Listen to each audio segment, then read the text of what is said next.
Yes. and tell me um, Yes. I am looking at my birth chart okay. now. Oh boy. There's little Are you planets able to read everywhere. it in terms of, like, what your moon sign is? My moon is in Cancer. Mhm. Means I'm homey, Yeah, it does. which I am kind of homey actually. Even though I move around a lot, I still very important. The home is still And she important very wherever much I. appreciates feeding the people she considers part of her family. Yes, that's true. I do feed people. Mhm.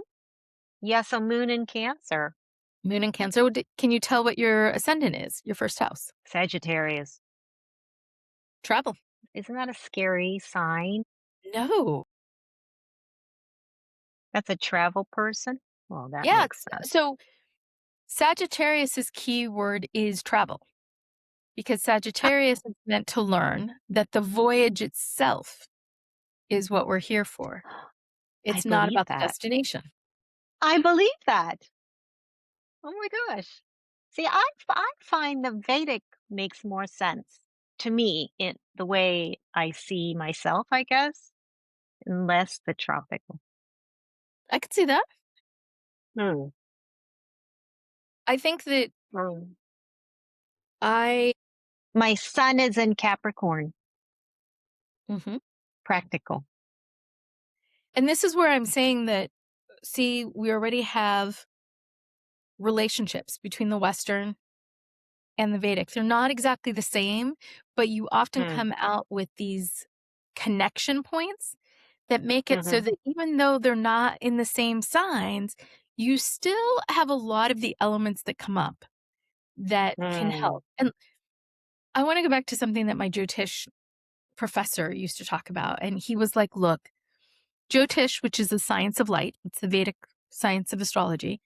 He's like, it is like shining a light on the map of life that you were born into. Ultimately, you still decide which roads you're going to take on this. Now, you will run into roadblocks. There might be an accident on the way. Like one road might be cut off for a time period, but ultimately, it's just like shining a light. You still decide. So, no matter what somebody else is Mm. telling you, a lot of times, like one of the reasons that I searched it out and found it helpful was in Vedic astrology, I don't have Cancer anything really, but I have all this stuff in Cancer in Western astrology, and it helped me to start looking at where's the moon. I was like, Mhm. where's the moon? Now, that said, even in Western astrology, if you talked about somebody having a Virgo moon, v- which I don't in Western, I do in Vedic, Virgo moons are sensitive in a different way, in an organizational way. They are analytical. They are looking for Mm. how do we make something better? Mhm. How do we heal it? And so both sides, I have the bunch of stuff in Cancer on one side and I have this Virgo moon on the other, made me look at, oh, knowing where the moon is, like how it's transiting, helps me to figure out this unexplained feeling I'm having right now. Like it will pass soon. Not saying that some other unexplained feeling might not come up, but it's like a being given a bit of hope. Mhm. And I've talked to other people who in tropical have this Cancer element. I haven't talked to people, most of the people I've been in conversation with are not as familiar with their Vedic charts as of yet. I think that's becoming more something people are aware of. So I've talked to more people with sort of this Cancer element in their chart. Mm. And when I talk to them about, hey, check out where the moon is, I've never had somebody come back to me and say that was completely useless. I've normally had them come back going, thank you. Being able to know when it was shifting was so helpful. It So just when helped. you're saying you wanted to know where your moon was, what does that mean exactly? It's not you're not saying yeah. Not where my moon is, but where the moon is in the zodiac. So the moon still goes through the signs. Oh, I see. So any given day like right now. Where is the moon? That's what you're saying. And I have Yes, an app. got it. I didn't necessarily do this as much when I was just looking at ephemerae, but right now I can tell you we have a waning moon in Sagittarius, which, by the way, Sagittarius is also something that is really interested in the in-depth study. So they are not into surface study, but the in-depth study of something, like at the master's or PhD level, that's Sagittarian. These Oh the God. more Yeah. bachelor's or elementary study, that's Gemini. That's getting into the details, the basic details of it. I can feed back to you the basics. That's Yeah, Gemini. but you talk like you've done masters or PhD. Yeah. That's the gift of the Gemini. Well, and actually there's an element of that is the gift of Mercury, the gift of gab. Uh, If you see mm. people with a gap, they often have Gemini or Virgo somewhere in their first 3, Oh, whether it's a sun sign, an ascendant, or moon. really? It's interesting. And in a lot of cultures, it is literally called the sign of the gift of gab. The Oh, bigger the and I don't know if you've ever noticed it, but I've looked at a lot of comedians, not a lot, some comedians, and they often, before their teeth get fixed or whatever, have a gap in their front tooth. wow. How funny. And just to your Hmm. point though, Katie, is that to your point about Vedic almost explaining it better, in Vedic, I have a Gemini ascendant and a Virgo moon. So double Mercury Mm. of talking as if I have a master's in it when I don't. So the so we talked a little bit about there's tropical and sidereal. There's other forms of astrology which we're not going to necessarily get into. It's not areas that I'm as familiar with, though I have a great book. I will make sure this is part of our that is literally a woman who writes about the cross section or crossing point between Western astrology and Chinese. And I always remember this book because I love what she had to say about Gemini rats, which is what I happen to be, that they could sell stray dogs to the ASPCA. I always remember that quote. So I love this book. So I'll make sure it's one of the ones. But there are other, like the Celtic astrology. I don't know how accurate those I don't know descriptions. anything about that. It's normally related to trees, actually, is what I've seen. And happen to Mm. know that I was born under the rowan tree. That's all I know. And then in what they refer to as American Native astrology, often referred to the native animals to the Americas.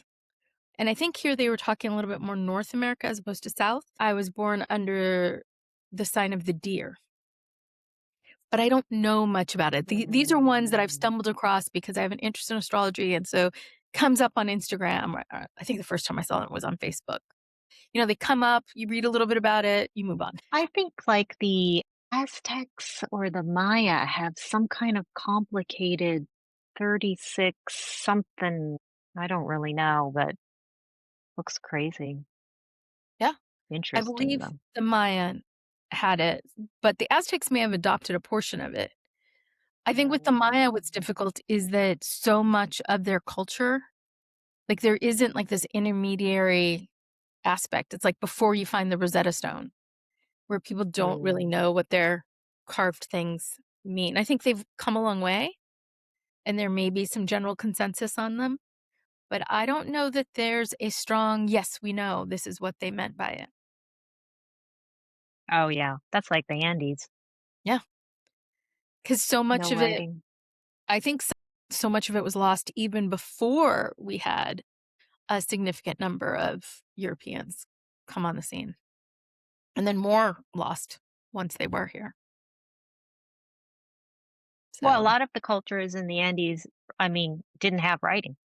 yeah. So it was not a part of what they did. So, which is fine, but makes it harder to Well, figure out. it makes it harder to figure out in one sense, but I also wonder if we honored their ways of passing on knowledge, which was oftentimes verbal.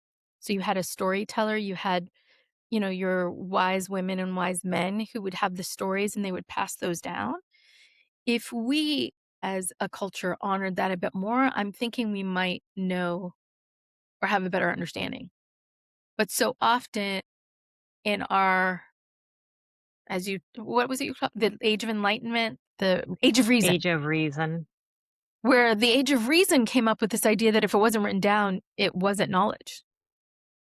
Mm, If there hadn't been a double blind study about it, it's not real. But I think there are still a lot of stories and tales and things that have been passed that maybe we don't acknowledge as a mm. culture. And people from those cultures may not have chosen to share them with folks who were Yeah, colonizing them and decimating their environments and stuff. yeah. I mean, I'm kind of yeah. I'm was referring more to, I mean, Way back. pre Yeah. Inca. So, I mean, we don't all we have are I mean, what we do have are is their artwork, which is amazing. You just don't know what they were trying to convey. So you're just kind of inferring, really. But it's a shame. It's like those, is it the Easter Island heads? Is that what the West called them? The Rapa Nui, they have Yeah. the Moi. Moi? What wait, I I don't think it's know. the This I Moi. don't know. This I've only heard through Western eyes, so I don't know the terms. They think they were like tribal monuments. There was recently an article around the crater where they got the stone to carve out these things. They did a study because they found all these left mid carving, so they had abandoned it. But clearly, they had been gathering the stone from these locations, but they found that the area was divided by tribe. So it wasn't like one mass group going. It was a tribal. So someone said, "Go do it," and they went to do it in one area. Another tribe went to do it in another area. Um, So they use like LiDAR or something to see it. It was just from a few months ago. An article came out. The last thing I Interesting. saw was they had actually finally excavated below what they had seen and saw there was a lot more to the carving of the ones that were, like, moved to another location. Really? Because before, they'd only ever been looking at the top half or even less than that. It was like the top 1/4 or some or 1/3, and they finally dug Huh? down below to see that they were huge plinths of, and the carving went on more. That was been the Oh, last thing I saw. really? That was like a year or Oh, so I ago. didn't know that. Yeah, Mm. but again, one of those things that I stumble across and I was like, "Oh, that's interesting," and kept moving. Mm. Circling us back around. Oh, yes. So there are Yes. different forms of astrology. We're focusing Yes. a little bit more on the tropical and the sidereal in the Western, the Yes. Vedic. But in both of those systems, there is more to a chart, and I know we've alluded to this even in what we've been talking about, than just a Mm. sun sign or a moon sign. The planetary and I call them planetary bodies. Let's call them like bodies out in space or whatever that are said to have an impact on humans or wildlife or the world, because there are astrologers that will do political astrology, that will do weather astrology. I don't cannot explain these things, but there are people who have studied what are the connections. But when you're looking at this, one of the things that was the biggest, like I told you, I started out, what does this mean in the daily newspaper? Was learning that if you're reading one of those astrological predictions, you likely do better to read your ascendant than you do Mm. Mhm. reading your sun sign or your moon sign. You can look at those as well. That'll start putting together a further picture. But when they're doing those, it is fixing that sign as like the first sign in an astrological chart. And in some of those charts, like in a lot of the Vedics, it might be a square divided into, I think they do diamond shapes, but maybe they're triangles. Anyways, or the one that a lot of Western folks that are familiar with the tropical, it's a circle and it does houses. So you have the first through the 12th house. And where these planetary bodies, and I say that because the moon is considered a planetary body, the sun is considered a planetary body in this case. I Mhm. understand the sun Mhm. is a star. I understand the moon is a moon around us. But in this case, we're talking about them as planetary bodies. Where are they placed in those houses? And so the sign that I talked about at the beginning that was on the horizon at the time of your birth sets the stage for those going around your chart. So in Vedic, Katie has Sagittarius on the first. Yes. Most Vedic Yes. systems do whole house. So not all systems do this. We're going to keep it simple. They do whole house. So she would have Sagittarius on the first. The very next sign, Mhm. which is Capricorn, would be her second house. Her third house would be Aquarius, and it goes around in order. So, not sure if you're familiar, but I the reason see. tropical zodiac fixes the start of Aries to the spring equinox is that that is the start of sort of the astrological system, at least in one system. So Aries is the first sign. That's why Aries is first? Yeah, because Oh, it was I first never figured that out. because it's the start of spring.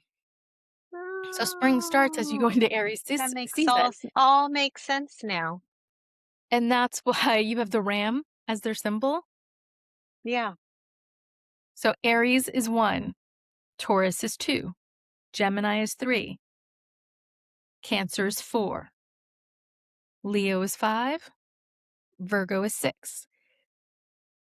I'm just going to keep going. Libra is 7, Scorpio is 8, Sagittarius is 9, Capricorn is 10, Aquarius is 11, and Pisces is 12. Yeah, I'm near the end. But in the case, Katie's case, in her case, she has Sagittarius being the one renting out, let's say, that first house. So Aries built that first house. Aries the one that Oh. designed it. First house is about me. It's who I am out in the world. Like it's me. That's an Aries house. And one of the things that I always found interesting is that each of the astrological signs is related to what they term an astrological age. And the way I've always heard it is Aries are the infants, Taurus Mm. are the babies, going to about 2 or so, like almost 3. Mhm. Gemini are the children from about 3 to 11. Cancers are the young adolescents. So you're looking at that. I Mm. mean, I don't know. It could start 12, 13, thereabouts, till you get to about 15, 16. Leos are Mm. that late adolescence. Like that's the time they relate to. Virgos are people in their 20s. Libras are people in their 30s. Scorpios are people in their 40s. Capricorn are people in their 50s. No, Sagittarius are people in their 50s, which is why a lot of times they describe, I know it's not midlife, but the midlife crisis, they often relate it to 50s. Sagittarius and Gemini are opposite sides of the same line. So children, midlife crisis. Oh, It's okay. also your second Saturn return. Another topic we will discuss Saturn returns if we have enough time. Capricorn are people in their 60s, Aquarians people in their 70s, and Pisces people 80 and over is sort of the Mhm. relationship of the age. So Katie's first house is being rented out by Sagittarius. So her sense of out there, just who she is, would include things like somebody who is part of the world, not likely to be just in one place, well educated, with an in depth knowledge, not necessarily just a surface knowledge, an interest in other cultures, Mm. an interest in language. Like these are elements of that Sagittarius renting out that first house. On her second house, she has Capricorn, which is great. Mhm. Second house are your values, and value as in what you value. There's also an aspect that people talk about it as being your control of your money, where Mhm. eighth house would be other people's. They call it other people's isht. other people's shit. And second house is yours. What's yours? What you value. And Capricorn is a disciplined, structured, responsible are elements. Third house is your neighbors, your siblings, elementary school. It's that close in kind of you kind of out in the world just to start, but the close in childhood. And for Mm-hmm. her, it would be Aquarius. So the third house is Aquarius. There's also an aspect of an area of interest, but not necessarily an area of interest out everywhere. So Katie often has unusual ones, at least to girls. They're not necessarily I the latch on to random things yes. and deep dive into it. That's what Yeah, I do. yeah. So her fourth house would be, if I'm doing this right, it was Sagittarius, Capricorn, Aquarius, yeah, Pisces. And Pisces. Pisces. Pisces is their keyword is confinement, but they are one of the duality signs like Gemini. Gemini is a dual sign. They're fish Oh, swimming in yes. opposite directions. Oh. So it's not just one way. There is an emotional component. It's a water sign. So water signs, Oh. where fire signs are like, this is what I believe. This is like my core value. And earth signs have an element of the practicality where I can feel it, I can touch it, I can taste Mm, it, real. And air signs are like Plato. I think it, therefore it is. Water mhm, signs have the I know it instinctually, I feel it, it's a gut reaction. So that would mm. be an element of her home life. And it would be an element of who Katie is at home as opposed to who she might be out in public. Right, right. And again, Yeah. I just want to center us that we are talking in this one, we are currently talking about her Vedic chart. So, all right, so that's the fourth house. The fifth house, and the fifth house is related to children, luck, dating, and romance. This is not who your long term partner is. This isn't how you negotiate. This is much more the romantic aspect. Katie's fifth house is Aries. So that can actually relate nicely to the Sagittarian ascendant. You often have this relation between the Oh, fifth and your ascendant in that it's a fire sign. It's also very oh, passionate. It is Aries are so both Aries and Scorpio are ruled by Mars traditionally, and there's an aspect of mhm. the warrior. But this is the warrior out How front. romantic. Yikes. Some dudes, that is hella hot. That is hella hot, like it just depends on who you are. Yikes. You It's know? true. Somebody who's been in special forces might just think that's the hottest thing ever. Mhm. There you Yeah, go. there you go. Okay, the sixth Mm, house is routines. It's your everyday. It's your exercise, it's how healthy you are. Katie's got another nice earth sign hanging out here. She's got I Taurus. love routine. I love it. Love routine, love good food, love good drink. Oh, is this Taurus? This is Taurus. Yeah, Taurus. Now, Taurus is not necessarily the biggest one on like, I must move. I'm thinking that Katie's got some Aries influence going on That's there, but something, yeah, something else going on. but Taurus is Earth, but it's ruled by Venus. Aren't they kind of like indulgent, They gluttonous? I uh, guess that's the bad, too much, maybe. Bad side. they have a great Dionysian appreciation The for wine things. god. And I wouldn't say that all Tauruses are into wine, but what they choose to appreciate when it comes to what you can taste, they appreciate Mhm. fully. Mm. And it can relate back to your love of I am feeding, very food cooking. focused, actually. You are. Yeah, I You am very are. food. It controls my life. Yes. Yes. When Katie My asked me for, routine. can we meet a little later? It's because she needs to go buy carrots or something like that. Okay. It's not Yeah. like, hey, I need to sleep in Yeah. a little later or I woke up. No, it's No. I'm running late because I need to go buy carrots. All right. Thing is, what's weird is I am very food focused and my whole day revolves around meals. Like, what am I going to have? I don't necessarily eat a lot of it, but I have to think about what I'm going to eat. But then there are times when I won't eat. I forget to eat. This is And not something I understand. I don't know how that fits into Taurus, but I do What forget. Like the other day, I forgot to eat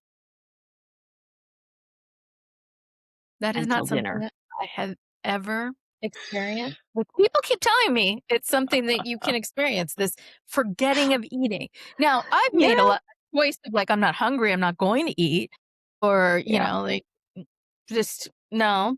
Oh, no, I'm starving, and but I just there's something else I need to do, so I just forget about it. I'm like, "It's okay, later."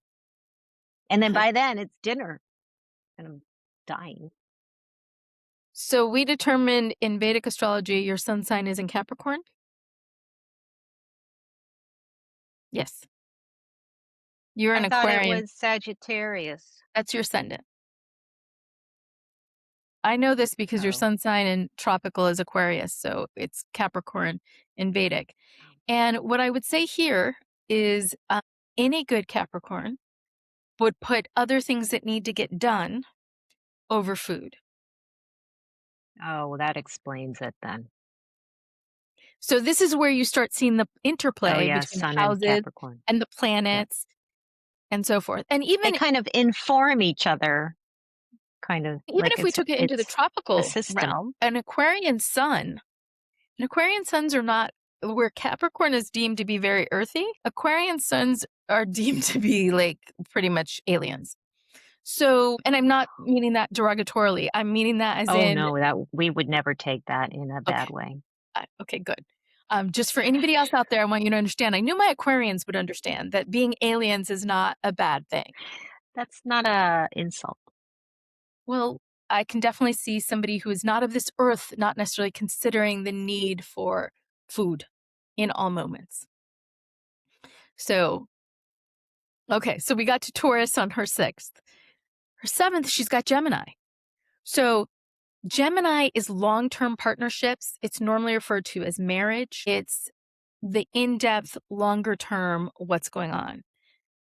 Something that I will know for Katie is anybody who bores her, who is not intelligent, are not people that she can stand being in a long term relationship or contract with.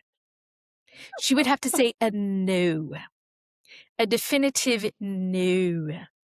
You can contradict me if I'm wrong on this, Katie, but No, but I mean, I am a bit of a serial monogamist person. and I think that would have other things because Gemini can very easily have Yeah, more than one. I don't. Yeah, But again, I want us to think of marriage the way marriage was when they first started talking about this, where marriage was a contract between families. It's long-term yeah, relationship. This is not romantic love. Romantic love was back in the 5th. Okay. The yeah. 7th is the second child. It is the long-term contract. It's your business partner, those kinds of things. There's an aspect So of I'm, look. I'm looking at these images you gave me that explains the Yeah. houses in like modern Yeah. terms.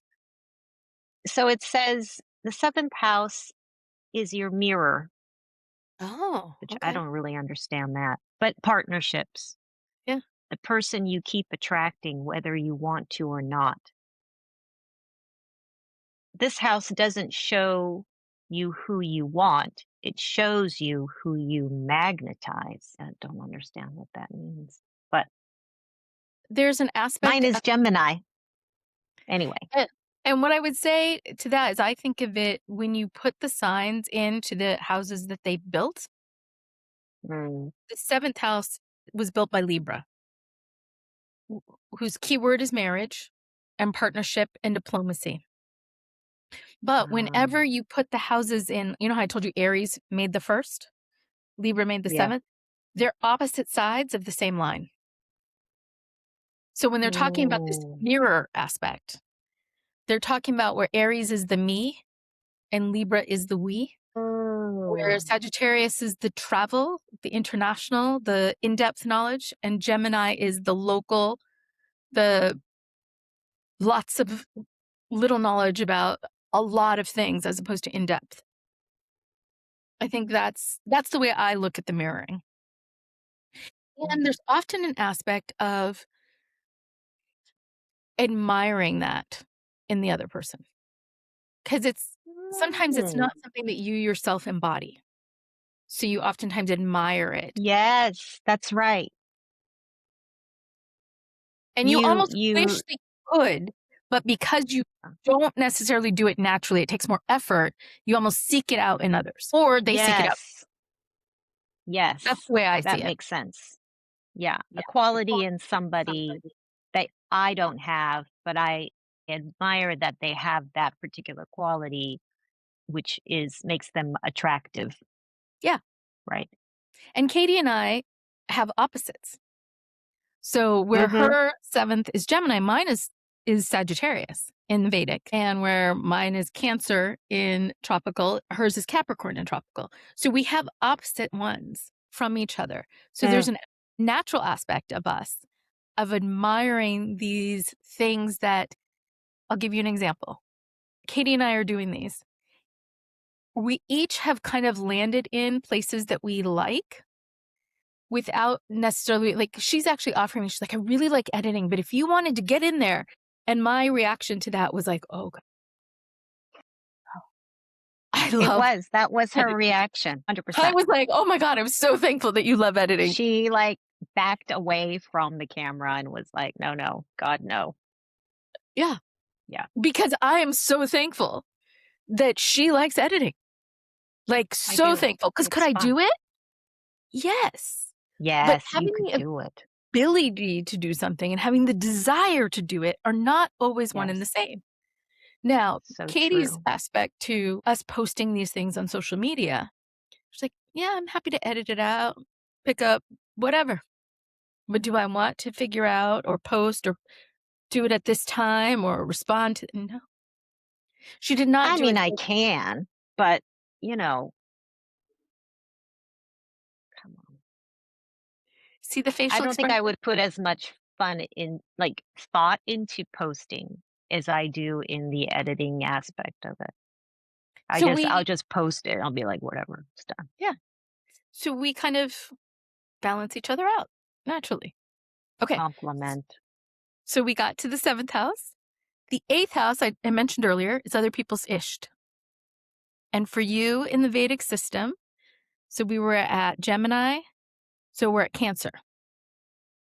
So others people's isht is emotional, is mothering. Mm, The description of Cancer is an mm, adolescent mother. sounds awful. Lots of emotion. It's kind of an immaturity lessons. Adolescent, It's like 2 opposites almost. It's like a adolescence evokes immaturity, and mothering evokes a responsible. and the thing about it again is that description I have is actually meant to be somewhat facetious. It is an Mm. accurate description, but it's just because most people on the outside looking in towards a Cancer are like, way too much emotion going on here. Not sure what's happening there. Or they're simply looking at the top of the crab, going, I have no idea what's going on in there. They scuttled away. What's happening? What just went Up on? 8th house, so this card describes it as the room nobody wants to walk into, That would which be is the room you do not want to walk into. almost what you just said. It's the most intense room. And for you, that would be the greatest intensity. For me, I'd have What in am I Vedic, in this? you have Cancer in the 8th, Oh, that's right. what I just Oh, described. yeah, the adolescent mother.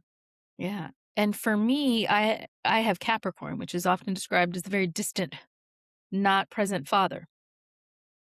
So for me, what I don't want to walk into is somebody who's completely removed themselves and is distant, not in touch necessarily with themselves or those around them. Mm. So difference of what you don't wish to be a part of.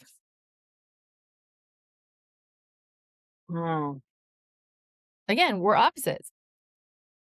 It's a lot of thought, isn't it? Like these things you have to it makes you really think about yourself and how you interact with others, your own self, where you're at in your life, which changes.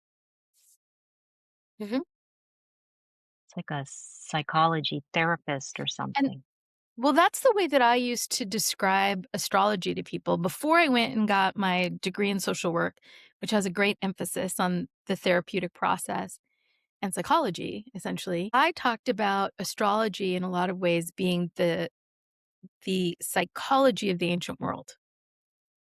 Like when they Mm. looked at they didn't have psychology the way we think of it nowadays, but even Jung, one of the fathers of modern day psychology, used astrology to diagnose his patients and treat them.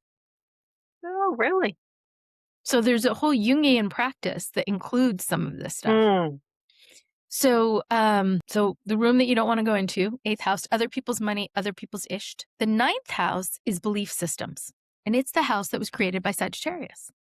So it also has an element of travel Oh. to it, but it's belief systems. It's what you really what do you believe in? What are you drawn to in terms of that? And so we were Gemini, Cancer, Leo. So for Katie, it's Leo. And for me, it's Aquarius.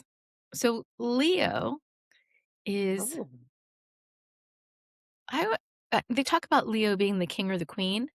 I often think about Yeah. them being more an emperor, empress,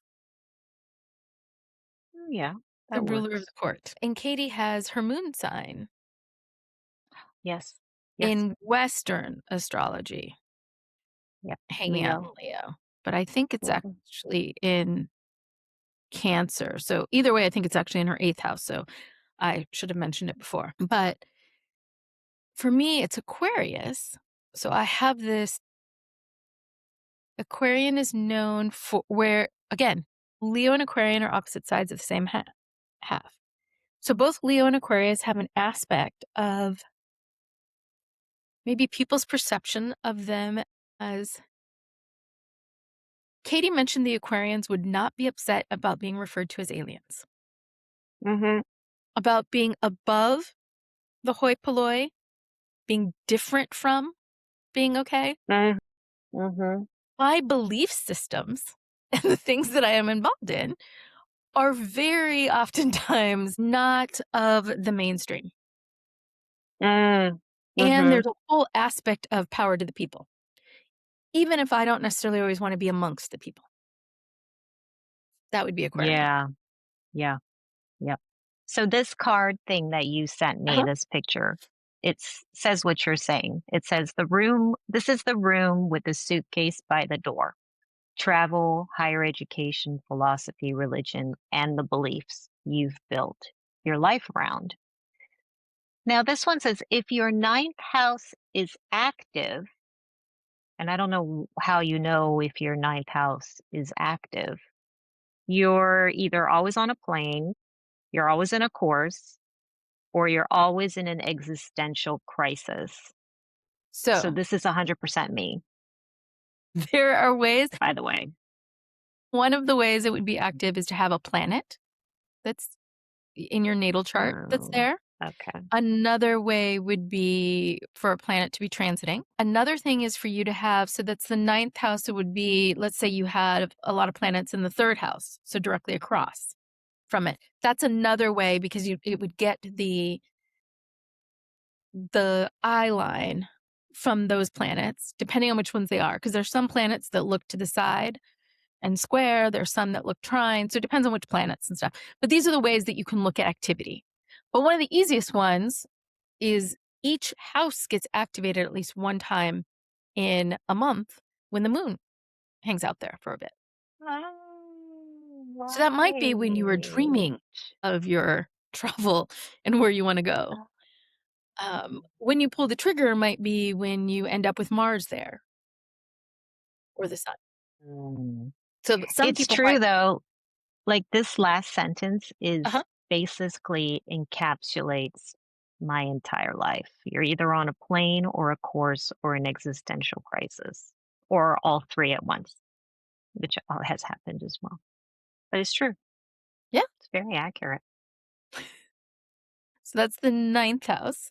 The 10th Hmm. house is normally described as the house of career, but it's the house built by Capricorn.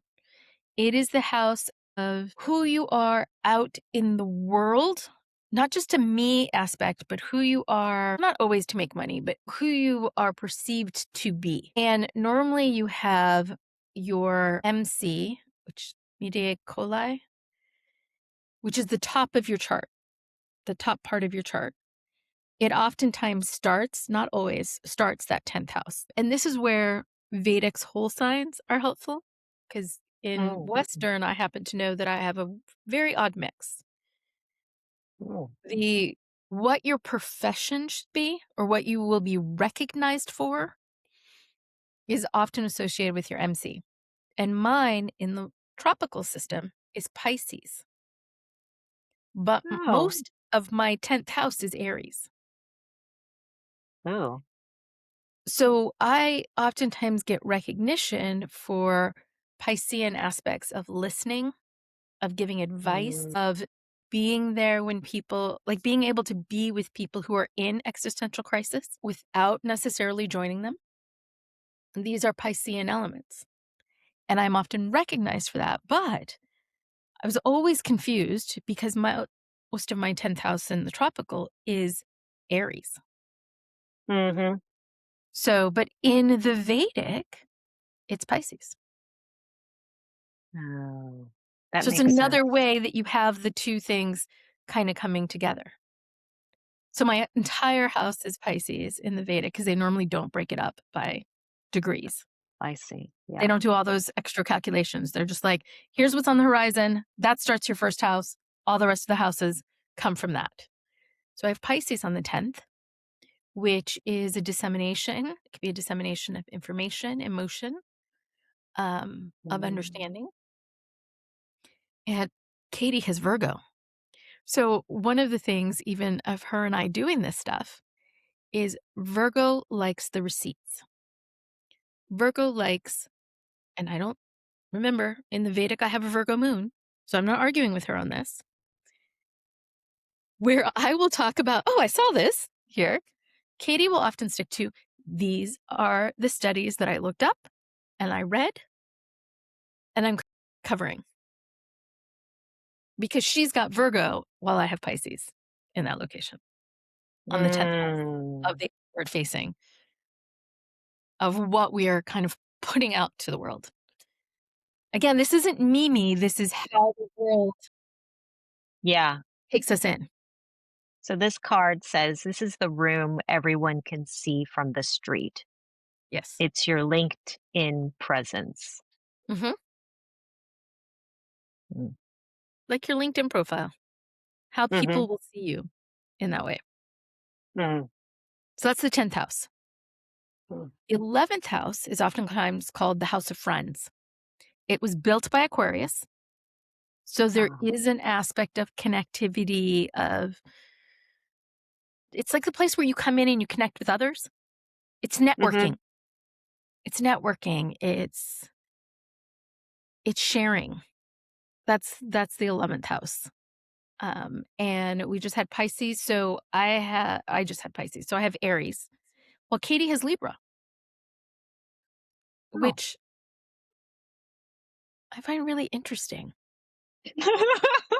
Do you? Just because I always find where Aries is as and it's an interesting moment right now because, well, in tropical astrology, there's a lot of activity going on in Aries. And right now we have Neptune, Mars, and Saturn hanging out in Aries, which is called the fog of war. And The fog of war. we're about to have a couple things happen on the 12th and the 19th that I was just reading about. Mm. But we were talking the Vedic chart in our case. In Vedic astrology, they're hanging out in Pisces. So it may be that the fog of war is still coming. Again, depending on which system you subscribe to. Sorry, is this fog of war because I'm a Libra No, in this house? this was the this was more planetary astrology in Okay, tropical. good. And in tropical, you don't have Libra there. You have Scorpio. So, um, So when you said I have Libra in this house for Vedic, and you said I find that interesting, what does that mean? it was actually me having Aries there that I was finding interesting because I never think about Aries on my 11th. Oh, I normally think about my Taurus on the 11th because normally when I get to the 11th house, I've been doing it in tropical. I haven't done it as much in Vedic. So I was like, oh yeah, I have in Vedic, when I've looked at my chart, the thing that people most often point out is that in Vedic astrology, I have Mercury in Aries and Mars in Gemini. And it's an exchange between the two planets, which in Vedic mhm. astrology heightens both of them. It makes my mind very bright, Oh, kind of thing. An ability, it reinforces what you had pointed out about my ability to speak, especially off the cuff, which would not mm, be typical um, in other circumstances, and to do it in such a way that is not detrimental to me. Because mhm, an mhm, Aries Mercury speaking off the cuff without that interchange could get me into a lot of trouble a lot of times. mm. So that's what I was actually referring to. Having Libra there is actually, I think, a great place to have Libra because Libra is It's a about balance. it's balance, it's diplomacy, um it's Venus ruled. It's the other Venus ruled one. You know, it's Oh, I think of Libra more in association with wine than I do actually Taurus. I think of Taurus really? more associated with the food, but I think of Libra in association with color. So like fabric. Libra has the color part, Taurus has the feel part. When it comes to like Um, food and stuff and drink, I think of Libra having the drink part and Taurus having huh, the food part. It's not a real distinction. It's just uh-huh, me trying uh-huh. to like decipher the subtle differences in the Venus influence. So how would you read Libra in this context of the friendships and I'd actually read and it as house? somebody with the ability to maintain them, facilitate them, maintain But them. my group is quite small. I don't So, have a lot of people.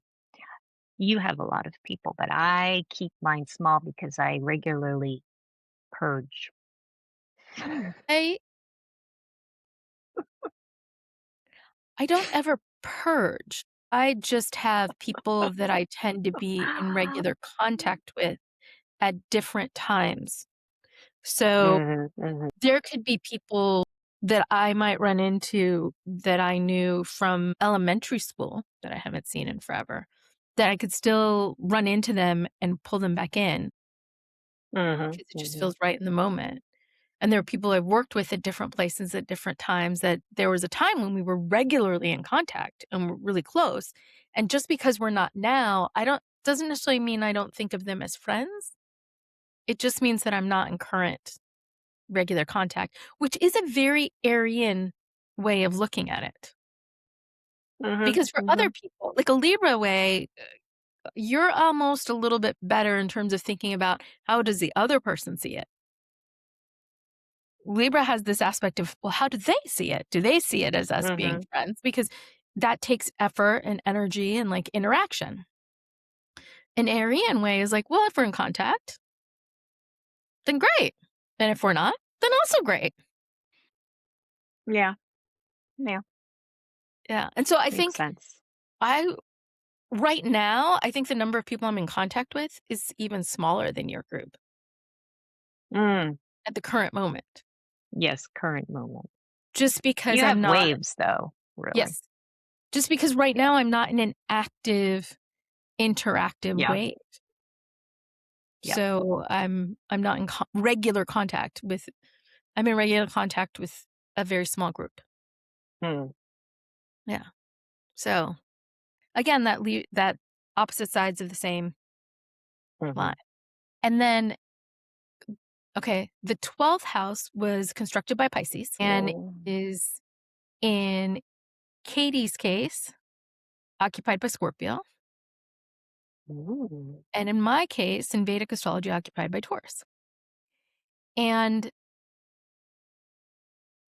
the 12th house is oft sometimes referred to as a place where you have a blind spot, but I often think of it Oh. as the place of your subconscious.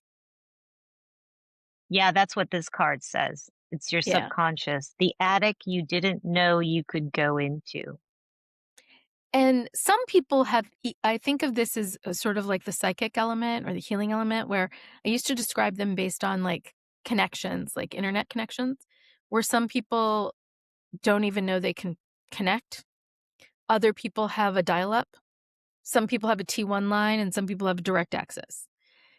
Like I sometimes think of the Mm, 12th house that way, in that there are some people who can just take a beat and are able to access what's going on a little bit in their subconscious. There are other people who can be trying forever and feel like they can never mm, get a handle on what's going on kind of below the surface or up in the attic or whatever. Like they can never seem to mhm. unpack. Um, I, in both systems, have my sun sign in the 12th. But sorry, why can some people tap into it and others not? I think some of it is the map they're born into. Mm, Some of it is the amount of, and because of that map, there are, for some people, the effort is not as hard. And I think people who have, like, in the Vedic system, you have a water sign there. You may not be able to think of what's going on in that aspect, but you can feel it. mhm, mhm. There's a water sign aspect there. I think in some ways, having an earth sign in that space where you Like can't you, feel and touch it, Taurus. Yeah. it can be really hard because it's like there's nothing to point to Mhm, that says this is what's going on. Something that might help me is that I do have my sun sign there. So it gives it some energy that can be both positive and negative at times. But I do think that a water or a fire sign element on the 12th, because those elements are not as structured or unstructured, because like earth and air are like the opposite ends when it comes to mhm, that. And then fire and water have these permeable ways. I know that you can think of air as permeable, but because it's so concerned with the mind, not being able to access it consciously can really fuck with someone with an air sign element there. Where having water, especially, or fire, which is about what you believe or what you feel, can sometimes make it just a little bit easier because it's not your mm. consciousness, nor is it what you can produce or feel and touch.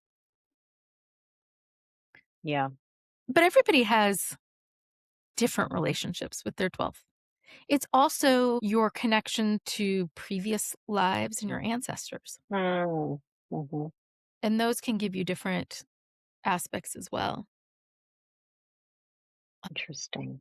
So that was a lot. I always end up doing this. I did this last time Katie and I talked about this, where we end up going through the houses. But what I wanted to get across was just that your chart isn't just a sun sign or a moon sign or just your ascendant, but each of these things can give you an insight into what's going on. It is rarely giving you the entire picture. And I often describe astrology to folks in terms of the fact that look, you could have a forensic pathologist who has a skeleton in front of them, and they could tell you a lot about that skeleton, but they may not be able to give you all of the coverings, everything about like Mm.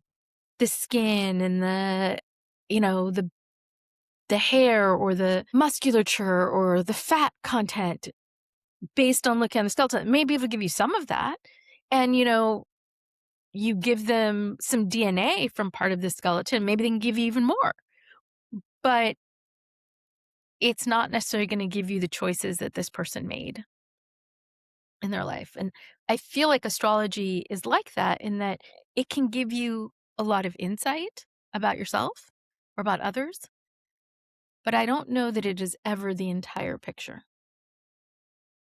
And I So think when you that first started talking astrology at me at Smith Mhm. years ago, and you said, so, and then let's say someone is watching this podcast and is kind of interested to see, would you recommend that they figure out at least, I mean, get their chart made, which you can do, I think, online, right? Mhm. With their birthplace, birth date, and time of birth. And then, like, you had me memorize sun, moon, ascendant. Yes,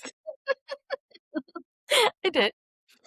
That's been drummed into my head. Tropical, Yes, everybody, tropical. The Vedic thing I only recently got. I didn't yes. know much about it. And do you have any like advice for someone who's just watching this and interested? So, in terms of getting your chart done, if you're looking for tropical, I haven't figured out, I think it can do sidereal. I haven't figured out how to do it. There's a website out Mm. of Switzerland called it's literally astro.com. It's a reputable website. Um, has multiple languages. So if you're Oh. have easier facility in another language, it has a translation. So they have a number of different languages you can read it in. And they also have something that I've been exploring a little bit more, which is again, Katie's talking about somebody who's just getting started, but maybe you're somebody who's been in it for a while and you're kind of interested in some of the other things they Mm. talk about, like the Lilith placement or the part of fortune or where Juno is or these the Vernex I'd never even heard of. It just recently you can, like, Is get this it. like advanced level? This is, like, advanced. I've Like, never I even do heard of not those necessarily understand things. it. It's me just I will very soon send Katie her advanced one because it's, like, Mm. crazy looking. But and I can't explain it.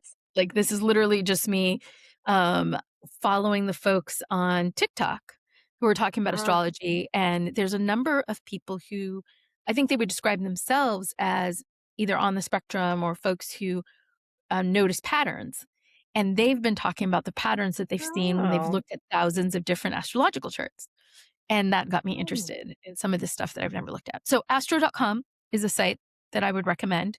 Again, it's a site that's looking to sell something. So if you want Mm.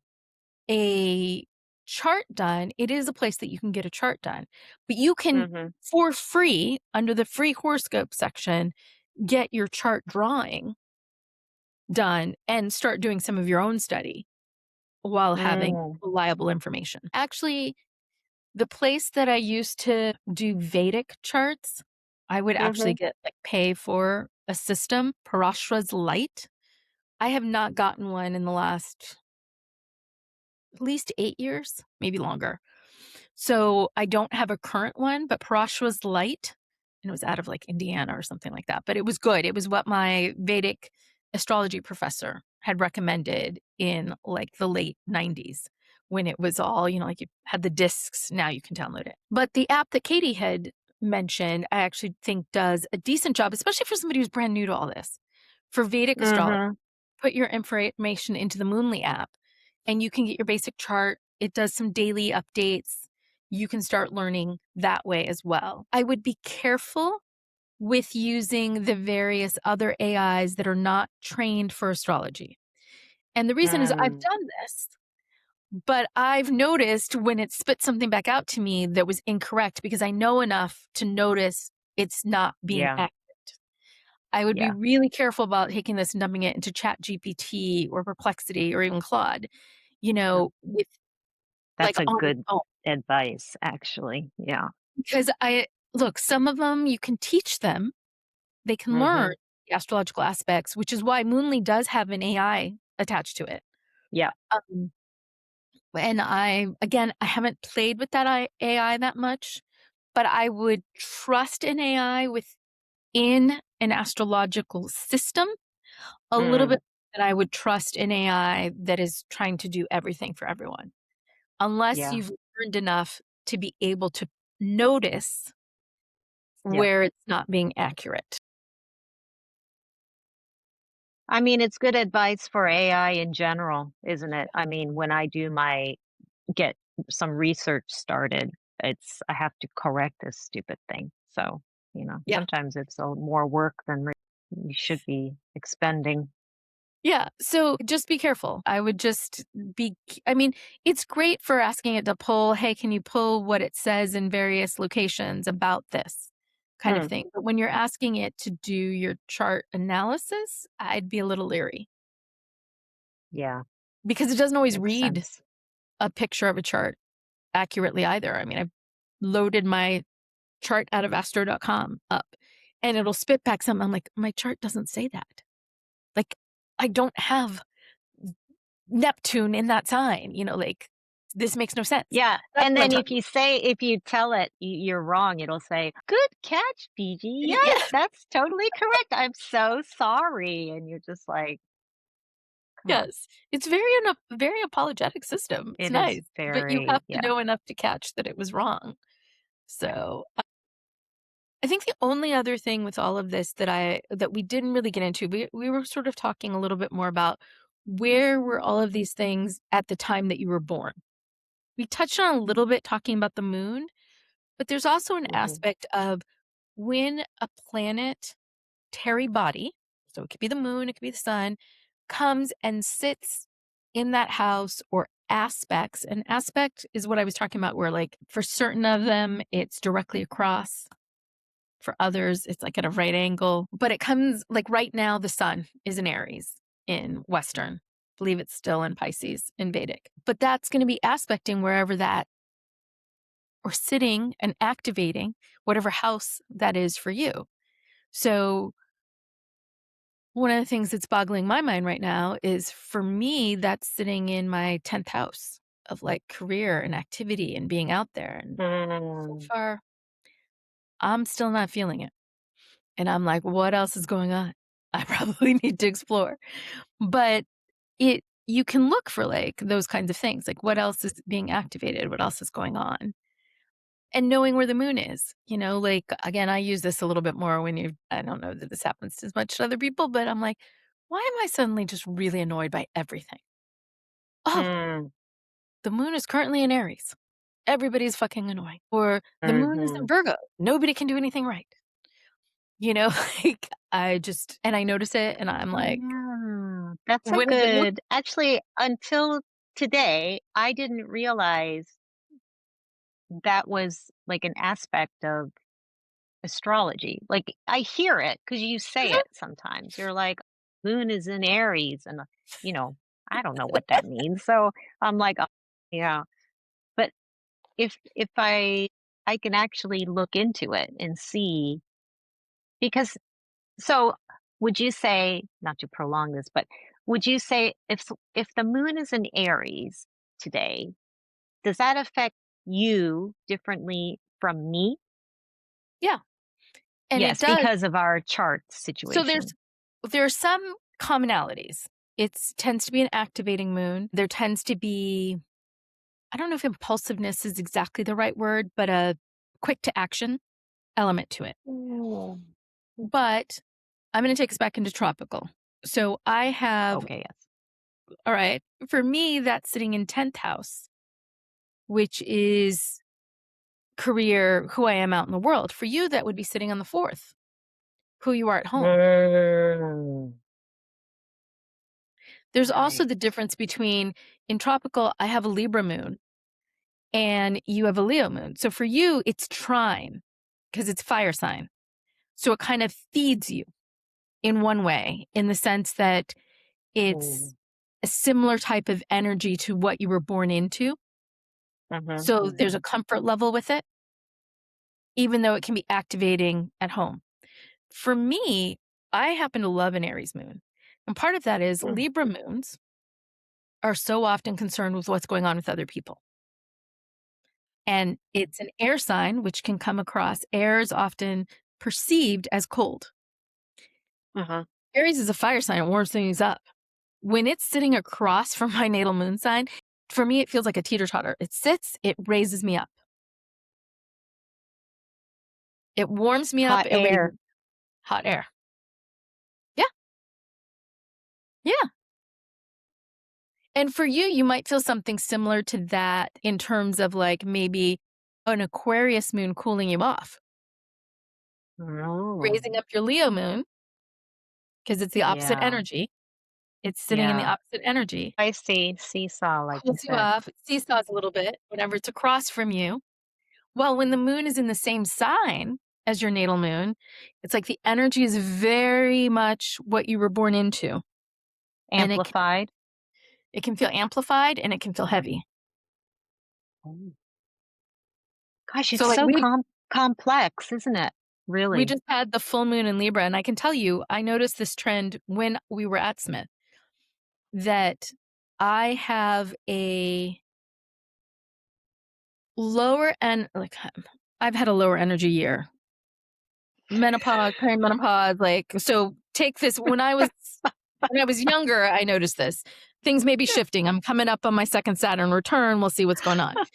But when I was younger, I really noticed that I had a much lower initiation energy, a much easier kind of downturn until Mhm, around the time that we got well past the full moon in Libra. So I'm not talking about it just happened. I'm talking about we're almost entering the next month. mhm. Well, the full moon in Libra is often um, around this time of year. It's also when my allergies Mm. exacerbated. Yeah, yeah. So, and it's parcel of my lowest energy. So you have energy cycles throughout the year, with your lowest energy period being somewhere between a month and 2 months before your birthday. It's your absolute lowest energy. The Mhm. second lowest energy is about 6 months after that. So a month or 2 months before your half birthday. Well, we are currently within the month to 2 month period before my birthday. Oh, yes. But also, I have a Libra natal moon. So we also have a full moon that happens in Libra. There should be an app, so I So, don't have like, I wouldn't have to think about all these complex, like, interrelation things. So I can just open it and today, what's happening? Oh, moon is in Aries, and then well, it'll tell me.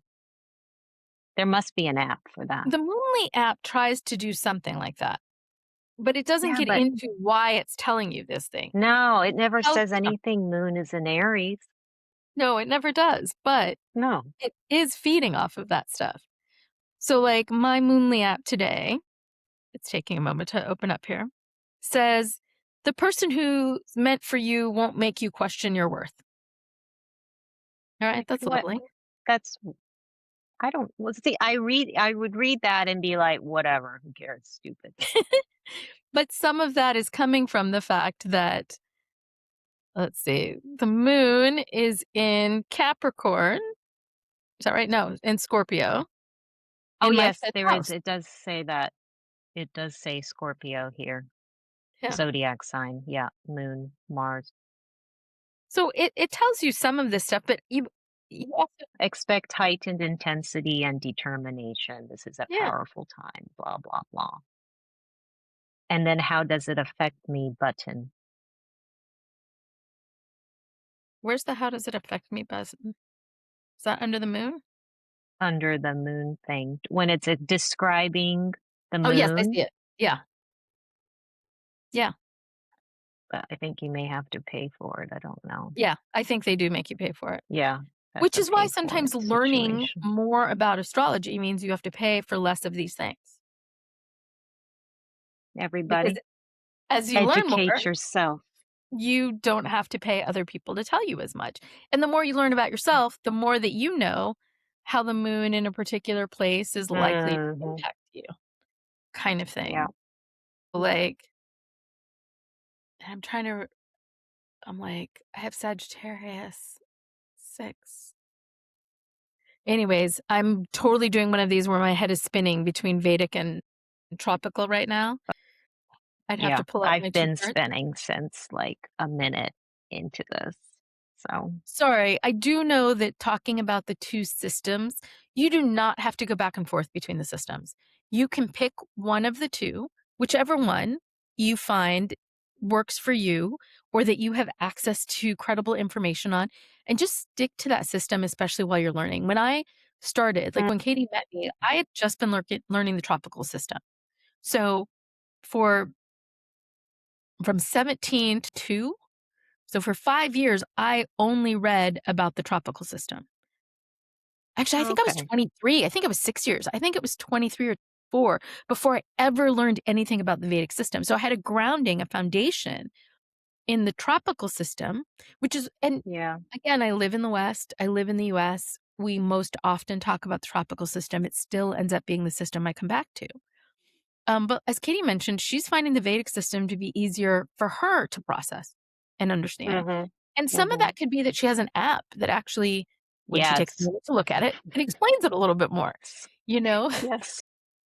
So True. I would definitely say figure out which one is right for you or explore them both and figure out which one you vibe better with and go with that. Yeah. It's like different systems or different religions almost, like I think they all have their place.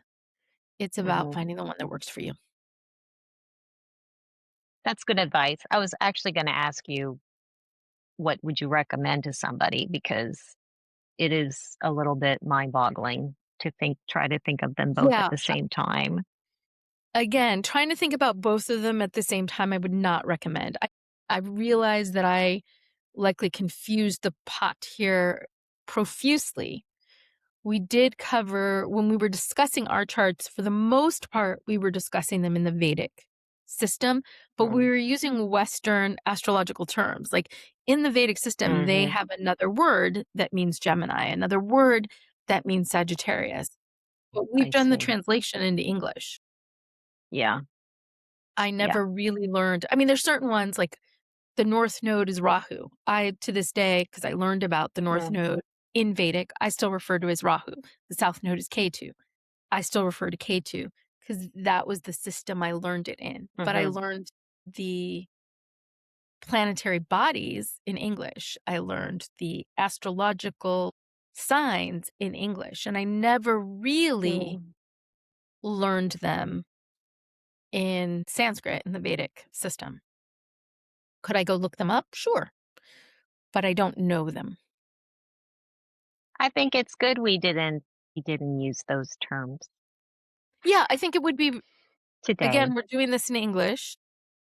Yes. I think it would have added a whole 'nother level of complexity Oh, and boy. confusion by doing it that way. Yeah. But, yeah, just find the one that feels right and works for you, and that maybe that you could have a fun conversation with somebody else about. Mm. I know when K I mean, Katie knows I'm into astrology, so when she found the Moonly app and sent it to me, I was like, "Sure, let's check that out," because it's the kind of thing I'm into.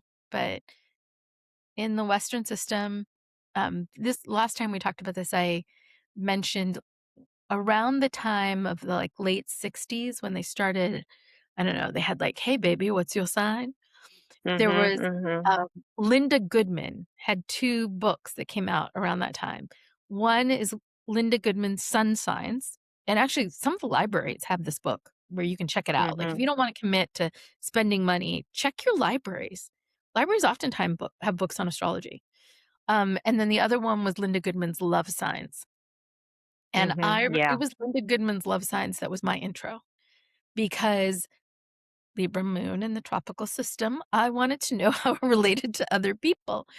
And I loved figuring out how my combination related to Mm. others. Found Mhm. so much truth to it. And so that was the system that resonated with me at that time. And I liked Linda Goodman. But let me just give fair warning here.